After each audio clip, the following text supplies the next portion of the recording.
收看新闻大白话，我是韦佳琪。那么这节要带您看看国际局势的发展。那么加入我们这节的来宾，包括有国际战略学者林玉芳林委员，午安。午安，大家好。好，还有我们的国际政治专家赖岳谦赖老师，午安。主持人好，观众朋友大家好。以及我们德州州立大学政治系的副教授翁吕中翁教授，午安。佳琪好，观众朋友们大家好。好，当然了，现在美选已经进入到最后倒数阶段了，大家都很关心，不止台湾关心，当然全世界也很关心。我们要先带您看到的是，目前美选呈现了焦灼的状态。2024大选最新动态，已经有8000万的美国人已经提前投票。川普跟贺锦丽两个人最后的冲刺已经结束了，但这一回已经超过上次的投票的人数了。那么为了要减少投票当天的人潮，美国制度选民可以提前投票，所以目前统计8000万的选民已经提前完成投票，其中北卡超过420万的选民完成投票，已经超过了2020年的记录了。但我们要带你看到最近的赌盘赔率可以说是相当的震荡。怎么说呢？我们先来看蓝色这条线呢，是代表贺锦丽，红色代表川普。那么就在贺锦丽确定接棒这个拜登来参选之后，那么声势是一路有往上看涨的情势。不过不知道为什么后继似乎有点没力了，反倒让川普超车。不过到了美国大选之前，你可以看到圆圈圈的这个点，两个人呈现了交叉焦灼的状态，也为选情增添了许多变数。那么贺锦丽刚开始宣布的时候是微幅领先，但是10月初川普就反超了。那么川普的狂言狂语，再加上他选前几天跟这个贺锦丽迎来黄金交叉，所以现在很多人都说不准美国大选下一步到底是会怎么样。那么根据呢这538最新的民调数据，我们看到全国民调的部分，贺锦丽呢还是赢过了川普的47%，但是这个差距真的是非常非常的小，只有不到1%，来到了0.9%。再来带您看到的是摇摆州现在是不是定生死？我们帮你制作的这张图，大家可以看得到呢，蓝色的部分就是贺锦丽的支持的部分，那么红色则是川普，黄色的部分就是摇摆州了。为什么这一次会说摇摆州定生死？因为真的是相当的接近。现阶段贺锦丽是226票，比上川普的219票，但必须得得270这个选举人票才能获胜，所以期待摇摆州现在还是选战的关键。我们就帮你看到了这份民调也有讲到，在这些摇摆州里面，亚利桑那、乔治亚、内华达、北卡、宾州目前都是以这个可以看到的是这川普的他的支持度是比较高。那么呢，只有在密西根跟威斯康星州两个地方是贺锦丽来做获胜的，但是很多人都说得宾州得天下，因为这边有19张的选举人票。那么美国大选的最后一日，宾州当然就成为这两方对手最重要的角逐焦点了。犹太选民的支持度探底，现在贺锦丽在宾州恐怕是有危险了。贺锦丽力拼阿拉伯裔跟穆斯林选票的策略引发争议，可能会失去了宾州犹太选民的支持，进而影响这19张关键选举人票的归属，也因此现在是增添了一些变数。我们带你看到的是，之前不是说这马斯克说要来送这100万美金，而且是每天送。当时不是说这不是有贿选的嫌疑吗？但是现在他换句话说了，马斯克的律师说那不是随机抽选，那是我们的代言人，100万也不是什么奖金，是我们的代言费。没想到法官呢也采信了，最后就裁定了没问题，他只要发每天100万元。美元活动的代言费都 OK 的，可以一直发到投票日为止。好，那么川普现在造势的时候狂人狂语，没事又扯到了我们的奥运金牌林玉婷，暗讽变性，还提议贺锦丽可以跟泰森来对打。宾州进行造势的时候，他再度影射了这个性别风波的克利夫跟林玉婷，提议将贺锦丽跟拳王这个麦克泰森送到同个擂台来对决，一定很有趣。当然也引发了很多争议，认为他是不是有歧视的成分在里面。那么选后的美国，接下来也是大家很担心的，美选的热情激情不断的往上升，但是选完之后呢，还记得2021年吗？当时美国国会山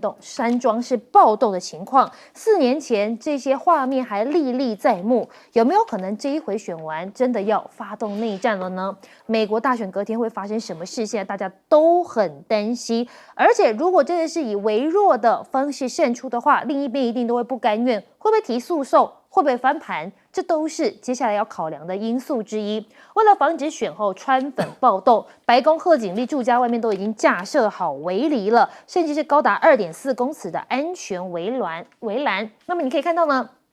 选后动乱，大家也怕，所以很多地方都已经设了这个防弹玻璃，甚至是部署无人机狙击手。那么他们要视情况，还要加强街头巡逻，在全美可以说是相当的戒备。我们就要问了，这真的的确是在美国非常了解美国状况的翁教授，您怎么看？现在这个真的是人家说很接近的美国大选。是这次的美国大选，基本上就是形容来说，就是toss up 或者是 neck to neck， 非常的接近哦。所有的专家学者大概都会做出一些预期，可是没有人敢斩钉截铁的说究竟谁会获胜。光是从民调就可以看得出来，双方到目前为止全国的民调差距不到1%。如果我们把历史回顾一下呢，就会发现，在2016年希拉蕊对上川普的那一次选举，希拉蕊其实在选前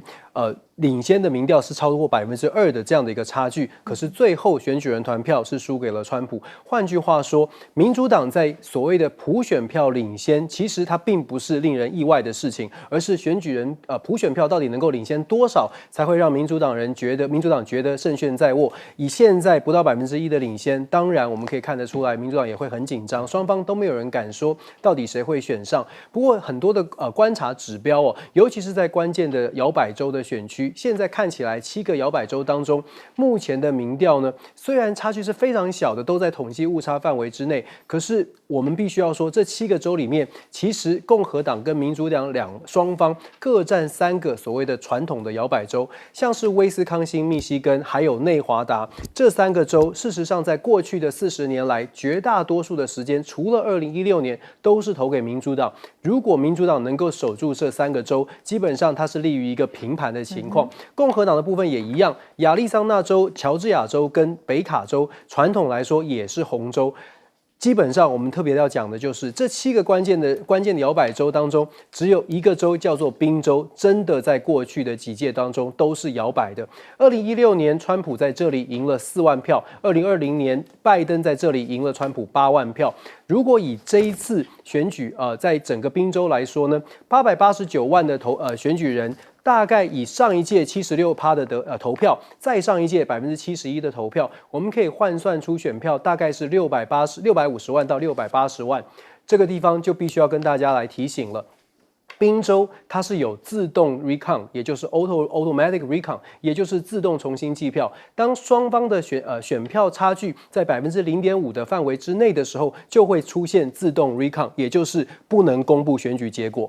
在这样的情况之下，可以预期的是，为什么得宾州得天下，而且会非常的焦灼。假设按照现在的民调，在宾州差距非常的紧绷。我们刚刚说了，2016年差4万，2020年差8万。如果刚刚再把数字算一算，今年的0.5%的选票大概会落在5万票左右。也就是说，在5万票之内的差距，宾州就自动 recount， 可以延长到30天才把整个选举来正式的公布哦。所以我们在这一次的选战呢，首先就要跟大家说的是，大概在明天投票结束之后，恐怕要马上看到结果很困难。再来呢，要能够有定论。到底双方谁能够胜出？在投票选举结果没有出来之前，也许政治人物就会开始有一些政治的操作，譬如说自行宣布当选。2020年其实川普就用过这样的策略。这样的策略呢，基本上维持的是我输了，但是我也不输，支持者会相信。自己的候选人呢已经宣布当选了，如果后来翻盘，就代表有选举舞弊。其实这也反映出我们佳琪刚刚特别提到的，为什么美国社会会出现这样的一个焦虑？因为在现在看起来呢，川普的阵营已经在铺成只会赢不会输的一个状态。这也是为什么我们会特别的担心哦。那简单来说呢，到目前为止，真的鹿死谁手还很难说。但是我们可以确定的是，美国的政治要在明天就下出定论，恐怕是非常困难的。那这两位候选人呢，坦白说，任何一方当选，恐怕台湾都要特别的去注意，因为这两位其实对台湾并不是非常的了解。我们在台湾呢，关注美选，其实最重要的其实是关注接下来会对整个两岸局势、对于国际的局势会有什么样的冲击。这两位现在的选情很紧绷，我们可能也现在可以开始多做一些准备了。好，那我们来请教一下，那么赖老师你怎么看？尤其是刚刚不要说选后，现在大家都讲不定了。光是在选前，您刚刚在跟这个林委员的两个人在聊，自己都会觉得好像也没把握哪一方会赢，对不对？对的，我觉得现在的情况确实是这样，因为民调已经测不出来了，因为都在政务的复查范围内，对，而且是相当的一段时间啊，都在这个范围。除了前一段时间，就是贺锦丽啊，刚刚取代了拜登获得这个民主党的提名的时候，出现了那个蜜月期，对，他的这个舆论话语权掌握在手中的时候，所有的媒体几乎都往他这边报道，然后川普被冷落的那段时间是有拉开，大家那时候一看说，这个好像已经拉开了。结果蜜月期一过以后，又开始回到原来的情况，就民调就一直在不断的焦灼的状态下，尤其特别是都在于政务的复查范围内，因此很多的这个民调专家也好，或者说我们学政治的研究民调的，我们来看的时候，我们就觉得越来越难判断啊，这是第一个部分。第二个部分里面，你也看到了赌盘，它也出现同样的一个现象，就是说越到选举的时候呢，因为原本在赌盘里面，川普好像又领先了，对，而且领先的幅度蛮大的。可是我们看到2次的交汇，甚至在是收口的时候呢，到最后投票前的时候，竟然又出现另外一个交叉。那连赌盘，就是说这么贴近基层民意的这个赌盘，它的反应都已经也陷入这种焦灼。然后再来就是我们看到学者专家的分析，就这个真的是。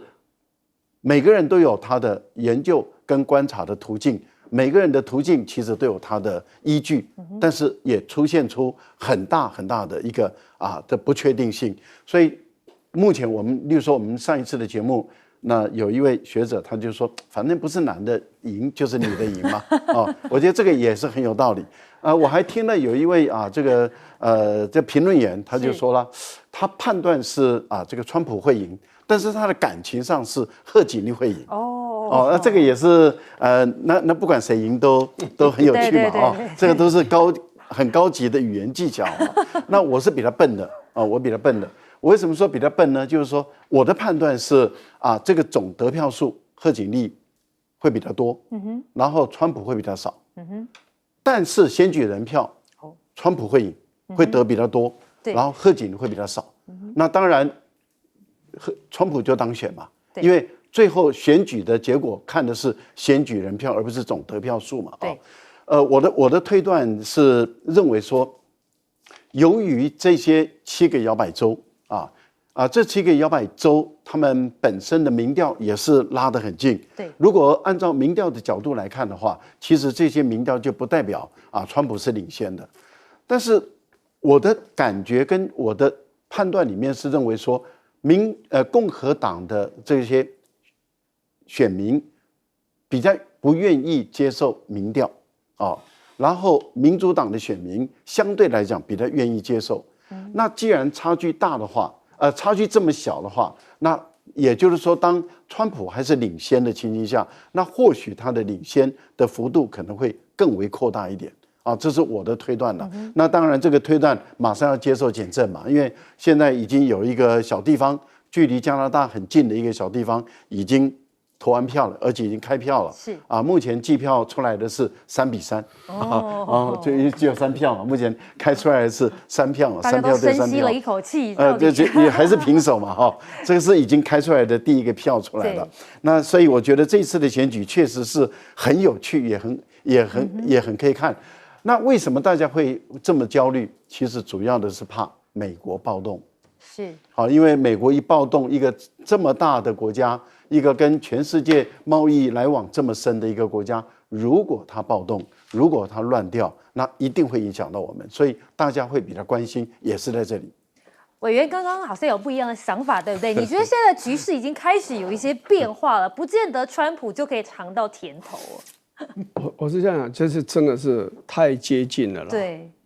但是呢，既然被找到这里来，你总要是做一个选择嘛，这不能用投机嘛。就刚刚讲了说，不是男生赢就会女生赢，那种讲法是我个人的感觉是一开始是贺锦丽是真的领先，可到了10月接近中期的时候呢，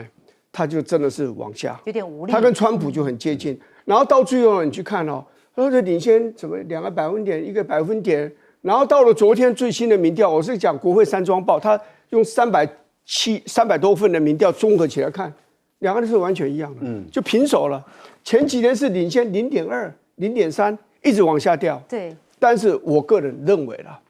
最终贺锦丽会赢。我认为他会赢的原因呢有几个，第一个就是说，前面的2次的民调，就是川普的竞选的那2次啊，就过去的4年跟8年前，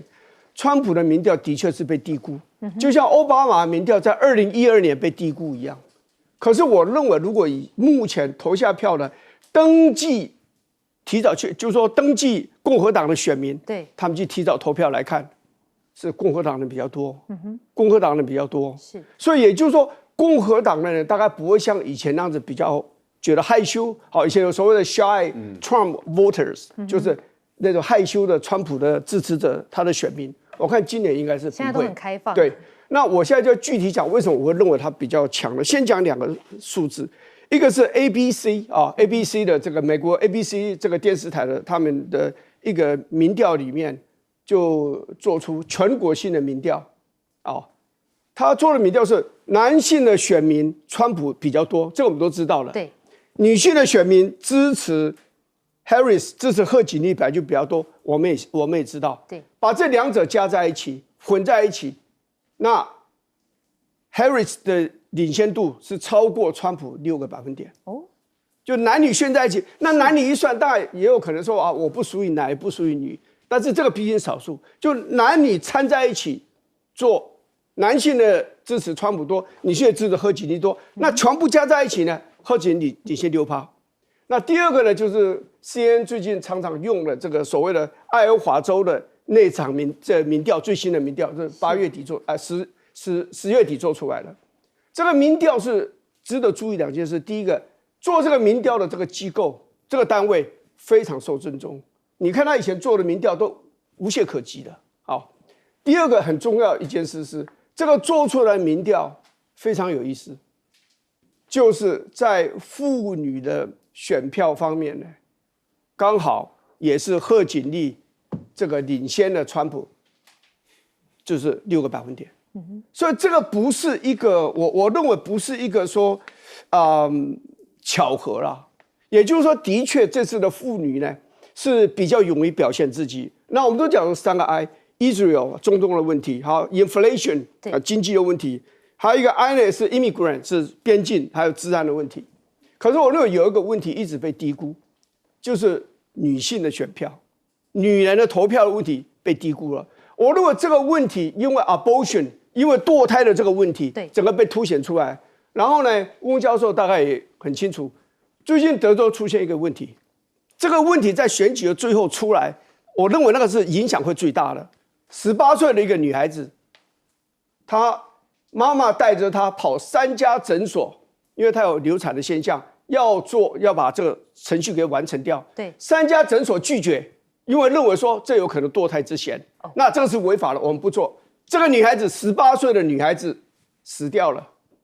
你认为这个消息登出来，不管是共和党的妇女，还是民主党的妇女，不管是白人、黑人，还是 Latinos， 你认为他们的想法是怎么样？堕胎是我们的权利。那堕胎为什么变成德州这些一共有20个州，就会变成由州来做决定呢？就是因为大法官做了决定，大法官这些保守派大法官谁任命的？就是川普任命的。你认为他会把账算在谁头上？我一直认为经济的问题很重要，对，但是呢，我认为妇女的问题是 equally important， 同样的重要，而这个问题被很多人给忽略了。我看这是妇女出来投票的，提早出来投票人数是比这个男性的选票，它是55%的妇女，现在提早投票的这些人里面有55%是妇女啊，所以这是妇女非常勇于表现。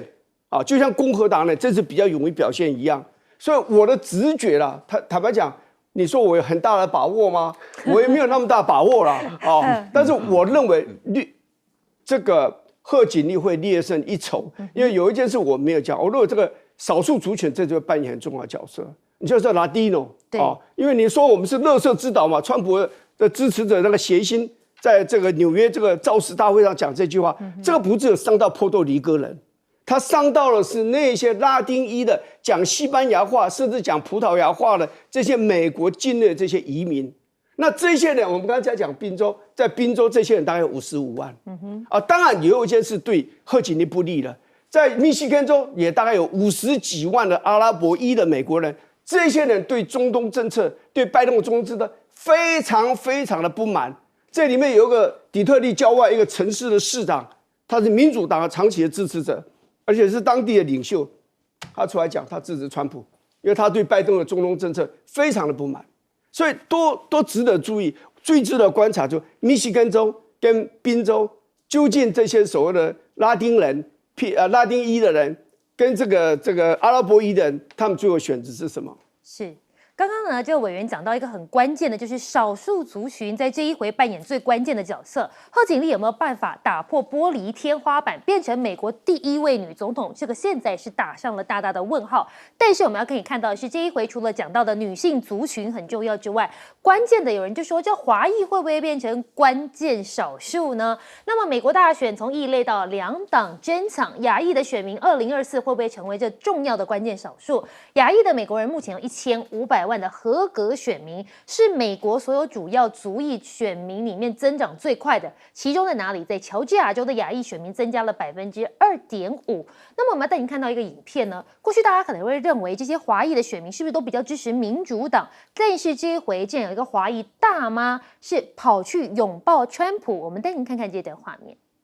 Kamala is so stupid. She is so low. IQ equal no Q, no qualification to be the president. You shall stay away from that position. You just need to go home. Let Trump to save America, to save the world. Fight, fight, fight. Fight for Trump. Fight, fight, fight. Fight, fight, fight.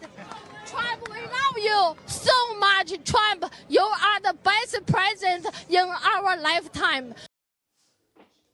好，可以听到呢，这个华裔的大妈，大家想说，哇，怎么还会骂贺锦丽？没资格做总统，还大喊川普他爱他。那么其实美国华裔普遍政治上认为说他们对政治比较冷感，但是呢这一次美选却一反常态，他们现在也勇于表达自己的想法了。贺锦丽能不能掌舵好美国？现在分析他的致命弱点就是他从来没有参与任何的经济政策，尤其是现在美国经济面临到了严厉的挑战，而且是持续性的疲软。贺锦丽一直都没有参与这些经济政策的制定，在经济事务上的空白也是他的弱点，尤其经济也是华裔选民最关注的一点。我们带你看到的是，如果真的川普当选了，一则以喜，一则以忧吗？彭博说，川普的大咖金主就是马斯克，他极度亲中，所以对中国国家主席习近平是极为有利的。彭博说，因为马斯克已经捐出超过1亿美元，身为川普的大金主，在中国又有庞大的利益，所以川普当选对习近平当然是加分的。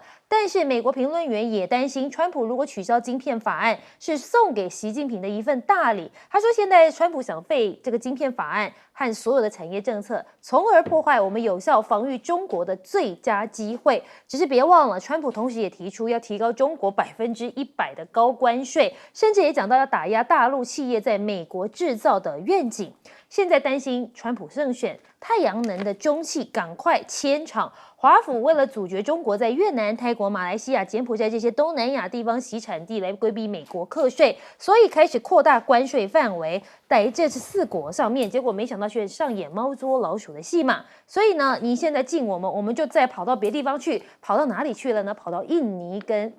泰国去，还有辽国去。好，我们带你看到，如果川普胜选的话，会不会废除拜登的产业政策？现在亚洲企业都在看在美投资的计划，可能会因此蒙上阴影了吗？有些亚洲公司担心川普如果重返执政的话，会不会废除拜登之前的补贴政策？那么激进的经济政策会为亚洲企业在美国投资蒙上了一层很大的阴影，而且它会不会打乱全球经济呢？因为这个贸易战有没有可能加剧？打乱整个全球的贸易体系，有美国农夫就说了，我们开始对其他国家收这个关税，通常报复性的关税最后都会落在美国的农产品头上。那么加征关税之后，格局不会缩小美国整体这个贸易赤字的问题，但会引发跟其他国家贸易流量大重组，最后呢造成全球贸易崩溃，导致经济大萧条恶化。摩通现在也讲了。他说呢，摩根大通的分析师讲到，如果川普胜选，联准会12月可能会暂停降息哦。他认为有这样子的疑虑，投资大佬在美国大选前也推进了川普交易。这投资家似乎在展开川普交易，考量到川普获胜之后会放宽限制跟提高关税，所以买入美国股票，现在反而是卖出美债。我们来请教一下这赖老师，您怎么看？现在华裔真的会成为关键少数吗？再扩大一点亚裔啊，再扩大一点少数族裔啊。我觉得由于这次选情的太紧绷了，对，所以我觉得少数族裔啊，在这个选情中，它都会有关键的一个地位啊。对，那既然是关键的地位，他们就变成要押宝了啊。如果说某一个族裔比较大的群体押宝例如说贺锦丽或者是押宝川普，那如果贺锦丽当选或者是川普当选，我想，在这么选情这么紧绷的情形下，他会知道他当选的原因是什么。对，我觉得这对那个族裔来说的话不会是一件坏事情啊。至少我们看到在这段时间以来，从川普一直到拜登这将近7年多的时间以来，他把内部就是2位总统都把国内的这种少数族裔的这种地位都受到很大的打压。而且呢，美国的社会的撕裂，还有对于少数族裔的歧视跟不友善的这些动作尤其是对于华裔的这些学者的这种不友善的这种动作，让他们恐惧到噤若寒蝉。现在很多在美国的华裔学者他们现在基本上来说都跟大陆保持一个很远的一个距离，即使他是来自于大陆，因为他实在是担心再度的算账我觉得美国把一个国家把一个学术的殿堂的这些学者搞得这样的紧张兮兮，真的是不应该的一个社会，尤其在过去它标榜是一个宽容的社会，把自己的国内弄得这样子一个政治的对立、族群的这样子一个对立，特别是少数族裔的受到这样的一个迫害，这真的是不应该的事情。好，那我们再来看一下，我觉得如果说贺锦丽当选，很多人说他会不会萧规曹随？我的判断是不会。为什么？因为我觉得贺锦丽跟拜登的团队，尤其是苏利文，还有就是跟这个布林肯他们的这些外交的团队，并不十分的融洽我推断是贺锦丽受奥巴马的影响会多一点然后贺锦丽本身是学法律的，我个人觉得他回到这个法律的框架处理两岸跟处理台湾跟处理大陆这个部分里面，会回到比较多的法律框架，而不会像拜登说一套做一道的这样的一种政治性的操作比较多。因为拜登的操作里面充满了欺骗，但是贺锦丽的对于两岸跟对大陆的处理的手法，我想他会比他在法的精神上，例如说一个中国原则、3个公报、台湾关系法，到底是法律上是怎么写的，他会按照法的精神来走。我觉得这个贺锦丽的处理应该会比他走向这个方向。如果走向这个方式的话，美国跟中国的关系在两岸之间、台海的议题、台湾的议题上就不会进入很紧绷、很尖锐的这样的一个状态。我个人的推断是这样。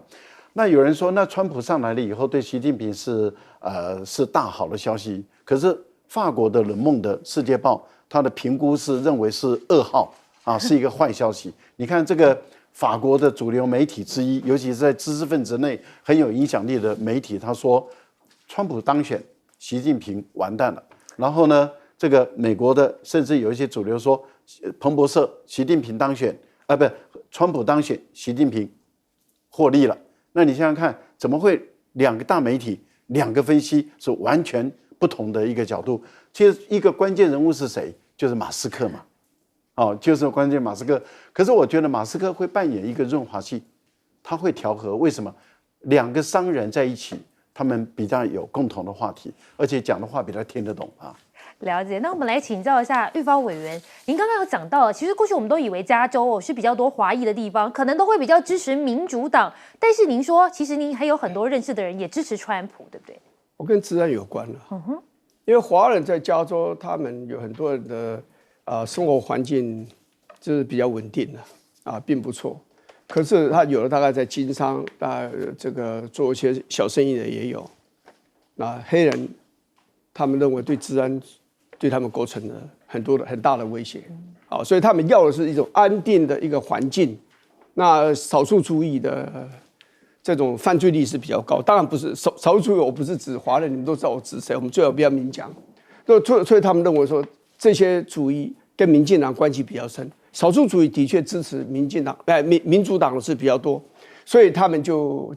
希望说，川普如果上来的话，他强而有力的，应该会让治安比较好。毕竟你边境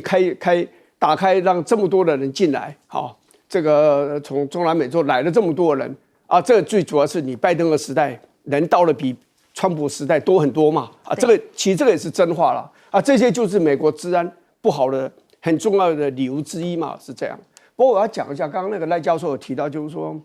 他们很担心，就是说对于华人的所谓的打压的问题了。其实有一个叫做中国行动计划，这是2018年川普当总统的时候所命令所执行的。有一个人叫做陶峰教授，他就这样吃官司打官司打了非常久才证明他清白。很多的华人就因此学者被所谓的要保护美国的机密，不容许美国的机密这个外泄的这样的一个前提之下，很多的华人学者被起诉，被 FBI 调查，甚至被起诉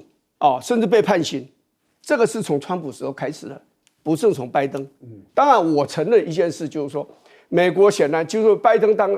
贺锦丽上来以后，我认为中国大陆跟美国之间的关系改善的空间其实也不会很大。好，最重要就是美国已经铁了心要把中国大陆在经贸这个议题上要好好的整它，然后军事上要对中国大陆进行新的围堵，甚至把欧洲的这些北约国家拉过来，所以这些军舰常常在台湾海峡出现，原因就在这里。所以我认为是这样，但是呢，我认为川普是不可预测譬如说他想说关税我要对中国大陆货品要扣100，如果打台湾要提高到150甚至200就这个人是非常不可预测，因为他是个非常自大的人。你看当时日本来讲，他跟日本讲说这样子，我们美军在里面5万多人驻守，你要帮我们付费用。当时日本人付给补贴美军的这样的一个驻扎的这个费用大概多少？20亿美金。川普要告诉他，你1年就给我增加到80亿美金，4倍对，当然未得如愿了。他后来是5年86亿美金，大概跟币值什么有各种方面都有关啦。所以，但是呢，你就可以看出，川普如果回来当总统，我告诉你，敌人对他的担心不会超过盟邦对他的担心。你的朋友们真的要好好小心川普。是你看台积电就这样，那台积电股票最近整个的下跌，包括联发科下跌，就是川普害的啊。他心中就只有美国的利益，其他的利益在他，不管你是朋友敌人，你们全部就是要满足我的要求，就是我的美国利益要最高，所以我才讲说，你川普当选敌人讨厌你，朋友也怕你，也不会喜欢你了。我对台积电，我坦白讲，我是很尊重他，很尊敬他，因为这是台湾的骄傲。你对台积电这样点名打压，已经几次了，从你选举到现在，点名打压他3、4次，公开的威胁。我说这种总统，我觉得格调真的很低啊。而且尤其他修理台积电，我作为台湾人，我当然很不爽。好，那么刚才一直讲到学者，我们一定要问真的在美的学者翁教授，因为刚才翁教授也好几度回头，想要问一下翁教授你怎么看？尤其是川普如果真的再回到白宫，真的会对国际局势造成很大的动荡吗？不确定性是肯定的，不确定性是非常高的，因为刚刚2位老师都提到了，因为川普过去的第1任任期当中所做出来的表现，让盟友恐怕很难对他非常正向的看待。但是呢，我们也必须说，共和党尤其是川普他的思维是在现在美国的综合国力还是可以压过别人的时候，他必须要掌握这一波的这种优势，然后要求别人全部都万佛归宗的向他来俯首称臣某种程度来说，如果以非常自私的角度看美国的外交政策，川普这样的路数呢，其实他有他的逻辑在，不是完全没有道理。他认为在现在的情况之下，如果他强压任何的盟友都必须要称臣，那对于美国来说就会有很大的利益。刚刚这个林老师有特别讲到台积电，我们为台积电抱不平逆向思考的话，短空长还是多？因为如果美国的经济真的按照共和党的期待压住了其他的盟友，美国的经济往上走，因为大家都必须要称臣，所以美国的经济长期来说，可能1年之后往上走的情况之下，现在进场台积电搞不好是逢低买进哦。所以当然我们说这是逆向思考，对。可是以整体的国际政治而言，确实川普带来的这种不稳定性是非常高的，因为它可能会造成其他盟友的这种被压迫感，而且呢，我们刚刚讲的是，如果大家都必须俯首称臣，可是俯首称臣的另外一种选择是其他的盟友自成一格，自己形成一个新的同盟。也许欧盟国家认为我们必须要摆脱美国领导的西方民主同盟，我们德国、我们法国自己来组织起来，让所谓的美国也遭受到相对的压力，这个也不是不可能发生。所以为什么说川普如果当选的话，其实有蛮多的挑战，国际的局势会变成更加的扑朔迷离，难以掌握。可我赶快的说一下亚裔选民的部分。对，其实刚刚赖老师讲的没有错，少数族裔在这一次呢会特别被关注的原因，就是因为选情很紧绷。我们亚裔族群基本上在美国确实最近这几年，它的投票率有增加，它的注册选民人数有增加，但是人数还是相对是少数的。在3亿3千万美国的这个人民，然后1亿8千万、9千万左右的合格选民当中，亚裔族群其实只占了1、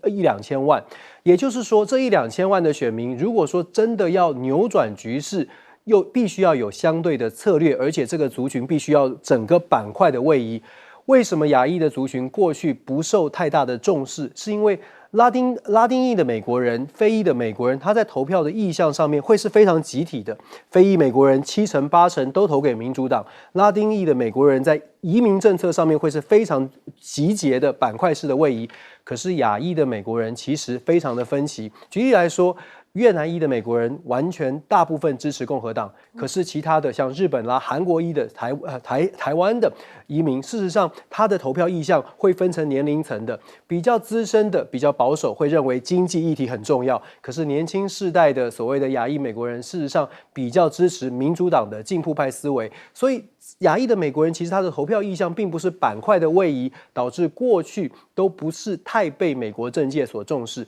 但是这一次呢，因为只要几万票就有可能翻盘，所以你把亚裔的拉出来看，甚至是华裔单独拉出来看，他在这些7个关键的这个摇摆州当中，总体的人口数、选民人口数都是足以翻盘的。这也是为什么包括贺锦丽、包括川普，其实川普的共和党团队在摇摆州当中也有积极去拉所谓的亚裔的选票哦。这一次是不是能够让亚裔的选民重新思考说，在美国政治当中是不是自己可以扮演关键角色？我会觉得是一个很好的机会，让所谓的 Asian American voter 想一想，到底要不要参与政治？如果你不参与政治，政治就不会理你，就这么简单。好，不过我们刚才一直讲到说，这跟国际局势也有关系，为什么呢？因为现在就在美国大选前夕，北韩居然蠢欲动了。我们带你看到的是呢，美国大选登场之际，北韩又试射弹道飞弹，那么它是朝着朝鲜半岛东部来发射，这也是今年第13次了。日本防卫大臣就直接讲了，北韩当天至少发射了7枚短距离的弹道导弹。那么金正恩的妹妹金宇镇也讲到了，美日韩军演为北韩加强核力量提供了正当的理由。金宇镇直接讲了，这今年以来已经20多次的军事演习了，那你也让北韩加强核力量提供了一个正当的理由。如果南北韩再开战的话，人民军真的会全部覆灭吗？美国智库公布了兵推，但是中国大陆的专家说，你是不是忘记解放军的存在？我们也许跟俄罗斯也会介入帮忙啊！你是低估了北韩的作战能力吗？而我们再带你来看，北韩兵现在要正面对上乌军了，不是都说他们到俄乌战场上去打仗了吗？普京呢，现在会晤朝鲜的外相崔善基，我们带您来看看这段画面呢，他也转达了对金正恩的深切问候。这个影片就显示了两个人握手整整超过1分钟，要象征民主团结。他也请崔善基代替他对金正恩来问好。那么现在北韩有1万多名的士兵进驻俄罗斯，训练无人机的操作，甚至是火炮的技术。那么现在似乎就是要让他们走到前线做准备了。乌军首次主动袭击北韩兵，轰这个库斯克的营地。泽伦斯基说，对入侵者要先发制人。你可以看到了，他说呢，乌军这一次在库斯克地区对于驻扎的北韩的军队是先发动了攻击，让他们付出援助俄罗斯侵略者的代价。那么基辅独立报也说，现在没有办法来证实这样的说法。乌东前线真的告急了。俄罗斯1个礼拜就已经拿下了今年侵占乌克兰领土的所有。最多可以看到出乌东防线目前濒临的像是崩溃的状态。那么俄乌战场现在还有一个隐忧，就是超级细菌。这个士兵只要染上这超级细菌呢，你受伤都不会好。那么对于你的兵员来讲，就是一个很大的问题了。没想到这个时候还有一个猪队友，就是 Google 地图竟然泄露了乌克兰的军事基地，现在遭到了严厉的批评。也就是说，俄罗斯只要 Google 一下就可以知道乌克兰的军事基地在哪里。那么接下来美国大选是不是决定乌克兰的存亡了？基辅独立报罕见的跟美国喊话，希望你们可以帮我们想想。那么贺锦丽或川普随着美国选出一个新总统，乌克兰呢已经为最好跟最坏的情况做准备了，因为他们认为如果贺锦丽当选的话，很高几率呢当然会继续支持乌克兰继续打仗，但是如果是川普当选总统的话，可能就会是割地的方式，对于乌克兰而言，并不会是一件太好的事情。我们先来请教一下赖老师，您怎么看？现在是不是北韩真的蠢蠢欲动？我觉得朝鲜目前的它的这个导弹的射击的频率越来越高哈。前一段时间的这个洲际弹道导弹的射击是成功的，对啊。一般估计是1万到12000啊，已经突破了过去8000公里的这个导弹，因为它的射高非常高啊，当时估算大概在7000多公里啊，飞了86分钟左右。是，而且一般来估计啊，这种导弹是会装核弹头的。它当时的试射是啊，对于美国跟日本啊，刚好在举行啊利剑25。2年1度大规模的军演，啊，这个军演演习期间的时候，朝鲜就进行了导弹的试射。现在的情况是，美国跟韩国举行啊大规模的军事演习，所以朝鲜就打了这个短程的导弹。那么这次七美也成功了，这代表什么呢？代表如果说朝鲜在2次左右啊，它甚至到第3次，它的这个洲际的导弹在试射成功的话，它这个导弹就成熟了。也就是说，它已经具备有稳定的这个科学技术，可以开始进入量产。那它可以把这些核弹头送到美国的每一个重要的大型的战略城市。这个对美国基本上来讲是不利的啊。是。拜登都是一直不理会朝鲜的这个导弹的试射，因为他对于朝鲜的制裁手段，坦白说已经用的没有办法再用了，就已经所有的工具箱的工具都用完了，他还能够再怎么制裁朝鲜呢？真的是没有办法再制裁了啊！因为完全被孤立的一个国家，他完全不理会美国。现在的情况是，美国的兵推跟韩国的兵推有点在自欺欺人。他的兵推是说，他可以在3个月内就把朝鲜打垮，可是他应该要把朝鲜的核导弹的战略纳到考虑内，因为朝鲜它已经具备有打韩国跟日本还有美国的这个战术跟战略型的核导弹，而金正恩很明确的法律修订了，而且也宣布他一定是先发制人的核战略，也就是说，他只要感受到被威胁、被攻击，他会在第一时间就打核弹。那这个美国必须要考虑在里面。第二个，他必须要考虑到俄罗斯跟朝鲜已经签订有军事同盟条约，对，所以俄罗斯是一定会参战的。现在朝鲜的军队在乌克兰其实不是，是在于俄罗斯的境内，在库尔斯克很有可能准备要跟朝鲜的军队作战的。但是不要忘了，是在俄罗斯境内跟乌克兰的军队作战，这个还是根据他们最新的这个军事同盟条约。所以我觉得美国也必须要把俄罗斯考虑到里面来。好，我们稍微休息一下，广告之后回来带您继续讨论。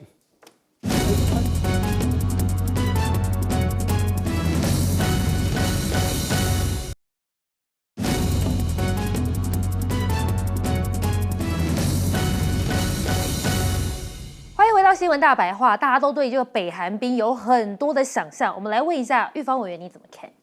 我觉得就是大家就是俄国跟这个北韩都各取所需啦。因为北韩家为什么频频在射这个飞弹呢？我认为俄罗斯一直多在这个所谓的潜射这个飞弹，还有这个所谓的洲际弹道飞弹这方面帮忙北朝鲜很多。帮忙北韩很多啊，我的感觉是这样。那他现在这个就是需要北韩这个送人到参加这个作战，因为很缺人嘛。因为那种战争是死人的死伤是非常惨重的，那是非常标准的俄式的打法。也就是说，你这个在平原地带，我就是大炮就攻击一个特定的目标，把你整个打烂，然后我人也再进去。所以对守的那一方也好，攻的那一方也好，尤其乌克兰现在是守的那一方，那是非常惨的，那死伤力会很大。我真的希望我们台湾的这些什么，还有6个人在那里，我都希望你们真的要离开乌克兰战场。赶快回来。这对你家里人来讲是很残忍的一个试炼，然后那不讲那么远，就是说。至于这个1万，他们说要送1万或者1万2嘛，目前到了8000嘛，这个北韩的这个士兵在乌克兰战场，我总能说了，这就是海洋里面一滴水一样啊，这个对这个整个战争的结果不会有任何的影响的，大家觉得说北韩训练很严谨，他很能作战等等，其实这个都是我们自己在讲的了哈。那北韩的部队。你真的对乌克兰战场那种打法你很熟悉吗？而且那种打法，坦白讲，所谓个人的战绩啊、训练啊，那影响都不大了。因为你跑得再快，或者你怎么样，你也不会比大炮跑得快。你说你技术很好，战绩的训练很好，匍匐前进，会打什么游击战都没用，它就是一阵的弹幕，把你几公里的地方、10几20公里的地方，全部都给你密密麻麻的给炸了。所以我个人感觉，北韩的这个去那里，真的对战争的整个最后结果影响不大了。但川普如果当选，这个战争的确是有可能会比较早结束，因为这个普丁也希望有人给他一个下台阶。那可能就是真的现地，你现在谁占领了什么土地，那大家就针对这个东西，大家坐下来谈判。那我只能讲乌东、克里米亚，这个普丁绝对是不会交出去的。好，我们稍微休息一下，广告之后回来带您继续讨论。